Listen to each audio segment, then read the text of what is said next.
Yang ingin saya tanyakan Ustaz, masalah Mu'tazilah dan Qadariyah dari itu Ustaz, yang Pak Ustaz jelaskan bahwa kita ini dikatakan ada 73 golongan kata Nabi kan. 72 berdosa masuk neraka dan satu saja yang selamat. Mudah-mudahan itu kita semua ini ahli sunnah wal jamaah. Amin ya rabbal alamin. Ingin saya tanyakan Pak Ustaz, kalau Qadariyah itu kalau tidak salah saya itu betul-betul mengharapkan keridhaan Allah, tidak ada daya dan upaya dengan manusianya itu Ustaz. Tapi sebaliknya kalau Mu'tazilah betul-betul tidak ada dayanya Allah, kita yang berkuasa. Jadi kalau ahli sunnah wal jamaah ini kan ambil pertengahannya gitu Pak Ustaz. Nah, tolong dijelaskan itu bagaimana itu Pak Ustaz antara kedua paham itu Pak Ustaz, yang Qadariyah dan Mu'tazilah itu kan yang tertolak itu. Nah demikian. Terima kasih atas penjelasannya. Wassalamualaikum warahmatullahi wabarakatuh. Waalaikumsalam warahmatullahi wabarakatuh. Sallallahu ala Muhammad. Jadi begini, ini masalah takdir, masalah qadha qadar. Ah, ini urusan serius nih Pak. Ini mesti serius. Jangan biar kita tak salah paham. Harus disimak betul-betul. Karena takut ada cerita tuh Pak. Dulu ada orang belajar. Gurunya bilang mencuri salam itu sunnah. Misalnya rumah kita bertetangga, ada orang datang, Assalamualaikum ke rumah tetangga kita dengar, kita sunnah menjawabnya Pak. Meskipun dia mengucapkan salam bukan kepada kita tapi kepada tetangganya, itu namanya kita mencuri salam tetangga. Bagus. Tapi yang lain ini mendengar bukan mencuri salam, malah mencuri ayam. Mencuri ayam sunnah katanya. Mencuri ayam tetangga sunnah. Pokoknya bila tetangganya ayamnya agak besar dicuri. Itu salah dengan ayam. Itu kan mirip-mirip. Begini. Di Indonesia makin ibaratnya lebih ke daerah yang lebih kawasan yang lebih kecil lagi lah, misalnya daerah kita lah. Di daerah kita nih Pak, kalau Mu'tazilah itu ada dua dulu. Mu'tazilah itu ada dua. Ada Mu'tazilah Qadariyah, ada Mu'tazilah Jabariyah. Memang disebutkan dalam Islam, dalam hadis Nabi, umat ini akan terpecah belah pemahamannya menjadi 73 golongan. Sebenarnya kita nih Pak sama-sama Islam nih, itu pemahamannya itu sekat-sekatnya ada 73. Mu'tazilah aja ada dua, Qadariyah, Jabariyah. Syiah itu ada 22. Syiah Ismailiyah, Syiah Zaidiyah, Syiah Imamiyah, Syiah Sibaiyah, Syiah, ya Allah, ada lagi namanya. Ada tuh 22 golongan. Ada lagi namanya Mujassimah. Ada lagi namanya Khawarij. Ada lagi namanya Murji'ah. Macam-macam. Tapi yang 72 tuh kelompoknya sikit-sikit. Tidak banyak. Yang as-sawadul a'zam, yang kata Nabi ittabi'us sawadal a'zam, ikutlah kalian semua kepada kelompok yang ramai, yang banyak. Kelompok yang ramai yang banyak itu adalah ahlus sunnah wal jamaah. Siapa tolak ukurnya ahlus sunnah wal jamaah ini? Dua Pak. Al-Asy'ariyah wal Maturidiyah. Dalam urusan tauhid dia ikut salah satu yang dua, Imam Asy'ari atau Imam Maturidi. Kalau bertauhidnya nyambung ke ini, Imam Asy'ari dan salah satu Imam Asy'ari dan Imam Maturidi, maka dipastikan dia itu adalah Asy'ariyah atau Ahlus Sunnah wal Jamaah. Nah, berkaitan dengan pertanyaan tadi, begini. Qadariyah, Mu'tazilah, Qadariyah itu punya keyakinan manusia ini apa yang dilakukan itu bukan atas kehendak Allah, seperti yang saya sampaikan tadi. Kalau makan, ya makan. Manusia makan bukan karena ditakdir Allah makan. Bapak duduk begini nih, itu karena kehendak Bapak. Kalau kata Qadariyah, bukan karena Allah menghendaki Bapak duduk. Itu Qadariyah.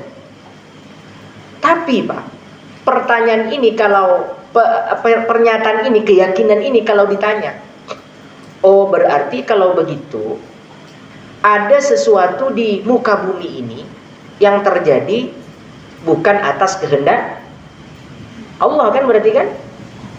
Kalau manusia bisa menentukan sendiri, berarti ada sesuatu yang di luar kuasa Allah. Berarti kalau begitu Allah bukan berkuasa. Ada sesuatu yang tidak bisa Allah kehendaki. Tak mungkin kan? Masa ada Tuhan separuh-separuh, Pak? Tak mungkin. Di sini lah mentoknya Qadariyah. Ketika ditanya begini dia tak bisa berjawab. Tapi ada yang kedua. Apa itu? Jabariyah. Apa Jabariyah? Jabariyah ini Pak meyakini seluruh apa yang terjadi di muka bumi, yang kecil, yang besar, yang baik, yang buruk, itu takdir Allah.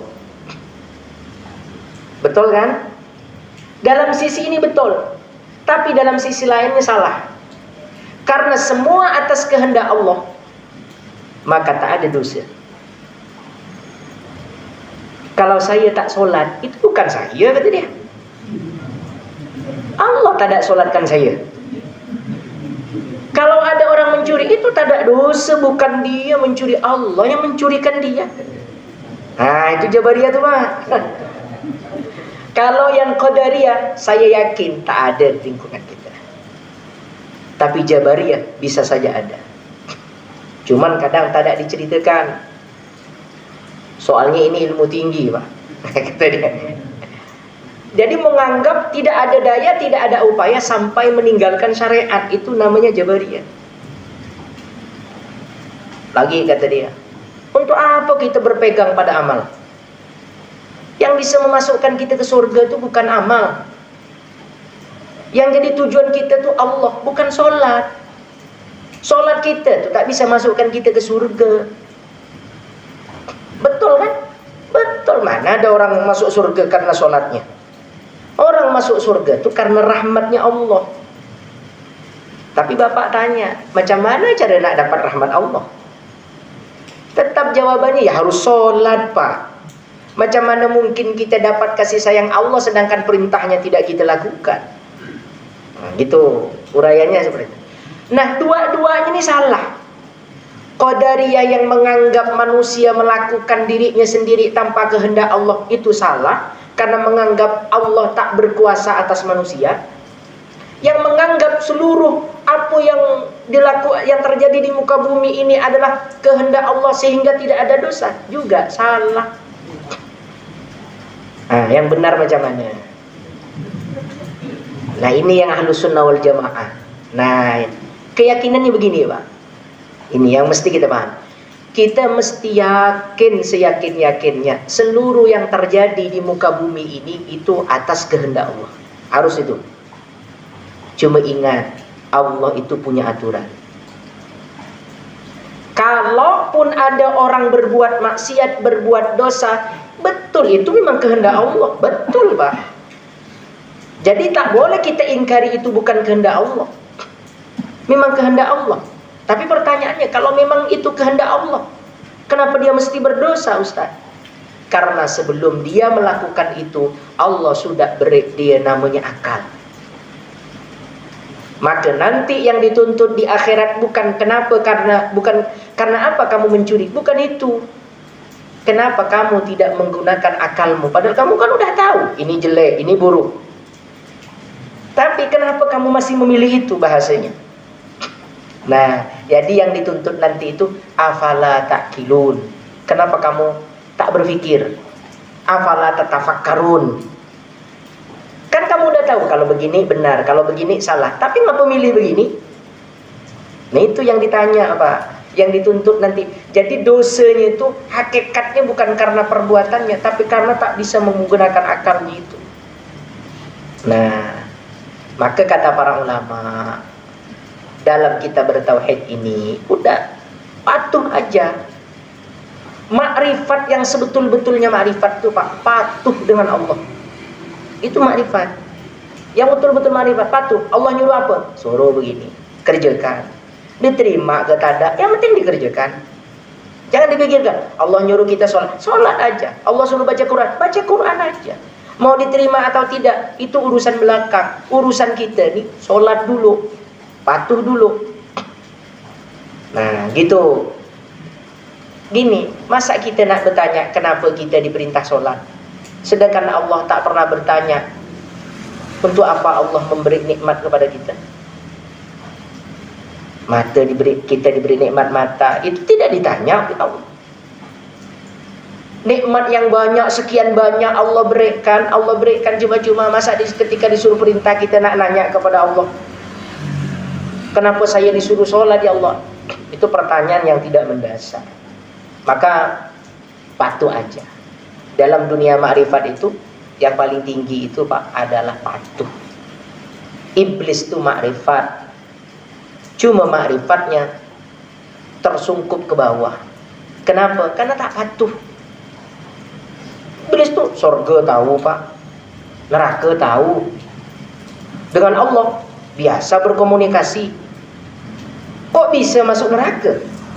Nah, karena makrifatnya iblis tadi itu tak patuh. Nah kita ini patuh aja. Allah suruh begini, ya begini. Allah suruh begini, begini. Itu kalau sudah Bapak sampai apa yang saya sampaikan tadi itu tentang patuh itu, dah tak mikirkan surga, dah tak mikirkan neraka, pokoknya patuh dengan Allah. Itu ikhlas namanya Pak, ikhlas. Tapi tingkatan itu sampai diberikan Allah kepada orang-orang yang dipilih Allah. Tinggal apa yang saya sampaikan ini tak perlu Bapak pahami. Ketika nanti sampai pada waktunya, Bapak akan paham sendiri. Ilmu tasawuf itu seperti itu. Sama Pak, dulu kita belajar ilmu tasawuf gitu dengan guru. Pokoknya geleng-geleng kepala, tak paham-paham. Habis belajar nak pening rasanya kepala itu. Cuma kata guru itu, udah kamu tak usah pikirkan. Tak usah pikirkan. Sampai masanya Allah memberikan kepadamu, kamu paham. Iya, memang begitu. Guru saya itu punya kebiasaan, kalau ada tamu Pak, tak langsung didatangi, tak langsung dijumpai. Ada yang pernah tamu itu datang jam 7, dijumpai oleh beliau itu asar Pak. Berapa jam tuh? Kalau tamunya tak sabar, balik dia Pak. Ada yang kadang sampai langsung didatangi, macam-macam. Santri nanya lah, Kiai, kenapa kadang kok ada tamu? Ada tamu yang kadang beliau cepat untuk dijumpai, ada tamu yang kadang kata beliau tidak langsung menjumpai, sampai sekian jam baru dijumpai. Beliau tuh Pak termenung ditanya begitu. Kata beliau, sampai pada waktunya kamu pasti paham. Kalau saya jelaskan sekarang, ini pelajaran kelas 6 nak diajarkan ke anak kelas 1, kata beliau. Jadi ya tak bisa. Malah gurunya yang salah Pak. Pelajaran kelas 6 diajarkan ke anak kelas 1. Oh, gurunya yang disalahkan itu. Jadi ada kadang begitu. Jadi penjelasan Jabariyah dan Qadariyah itu seperti itu. Maka yang mesti kita jaga lingkungan kita, hati-hati dalam pemahaman yang Jabariyah Pak. Banyak kita temukan. Kalau yang Qadariyah insya Allah tak ada di lingkungan kita. Tapi orang-orang yang belajar ilmu tasawuf yang kadang tidak bersanad kepada Nabi Muhammad SAW bisa terjebak dalam pemahaman ini. Terjebak. Akhirnya dia merasa benar padahal salah. Yang susah ini kalau kita merasa benar tapi salah. Jabariyah dan Qadariyah. La haula wala quwata illa billahil aliyyil azim, itu udah betul. Memang tak ada daya, tak ada upaya. Tapi ingat, Allah punya aturan. Allah punya aturan. Nanti yang dituntut itu bukan kamu berbuat apa, tapi kenapa kamu tidak menggunakan akalmu. Nah, itu yang mesti kita pahami. Jadi semuanya terjadi atas kehendak Allah, baik atas kehendak Allah, yang buruk juga atas kehendak Allah. Tapi kita mesti tahu juga bahwa Allah itu punya aturan. Nah, Jabariyah tidak demikian. Dia meyakini semua kehendak Allah sehingga tak perlu ada namanya syariat. Kalaupun ada melanggar itu tak ada dosa kata dia. Itu kan kehendak Allah kata dia. Waduh, itu repot Pak. Kalau ini dipakai dalam kehidupan, rusak Pak. Berarti kalau gitu ada orang paham demikian, bawa motor kita bawa balik ke rumahnya tak ada dosa Pak. Kenapa? La haula wala quwata illa billah. Bukan saya nih yang gerakkan kata dia. Kamu begini ini atas kehendak Allah. Waduh, repot Pak. repot. Demikian.